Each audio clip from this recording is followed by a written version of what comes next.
A local hospital is facing financial crisis and closure. Good evening, I'm Kim Chapman. And I'm Josh Rowe. A judge is ruling today if no one buys Hutcheson Medical Center in the next 30 days, it will close. Tonight, many who depend on the hospital are worried about their health and their future.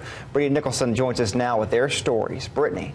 Today, I met a man with a medical condition he says lands him in the hospital at least once a year. Every time, he says, it's a close call. He's afraid now if Hutcheson Medical Center closes, his life could be at risk. I might not make it to Erlanger. That's straight up front. I just might not make it. Tony Moore has severe asthma. He says he's had a couple close calls, but made it to Hutcheson 15 minutes away just in time.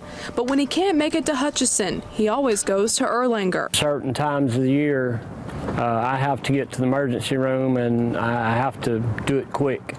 And now that Hutcheson is closing, my nearest option more than likely is going to be Erlanger, and that adds on another 25 minutes. Hutcheson recently laid off dozens of employees, but this wasn't the first sign of financial trouble for the hospital. Hutcheson's attorney Rob Williamson tells us Friday Hutcheson representatives were scheduled to be in U.S. bankruptcy court, where a judge ruled if no one bought the hospital in the next 30 days, it would be forced to close. Sister-in-law works there, and I hate to see her lose her job. Karl Honea says he fears his sister will have trouble finding a new job with dozens of others in the same position as her. Jobs are scarce today. Yeah.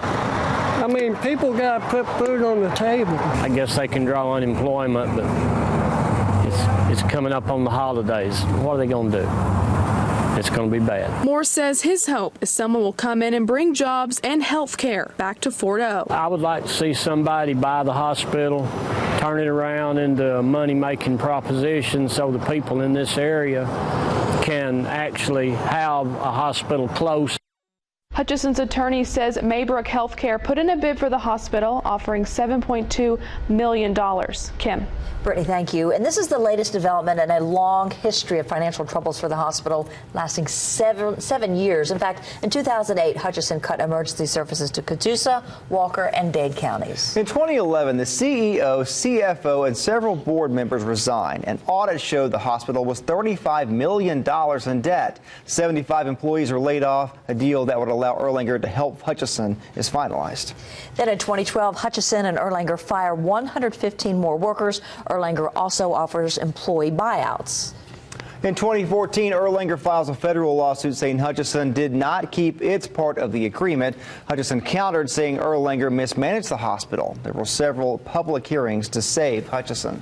This year, Hutcheson is accused of employee insurance fraud and files for Chapter 11 bankruptcy. Hutcheson closes the maternity ward, ICU, and 3 clinics. New Beginnings agrees to buy Parkside Nursing Home, and today a judge approves starting the closing process. If a buyer is not found, Hutcheson could close by the end of the year.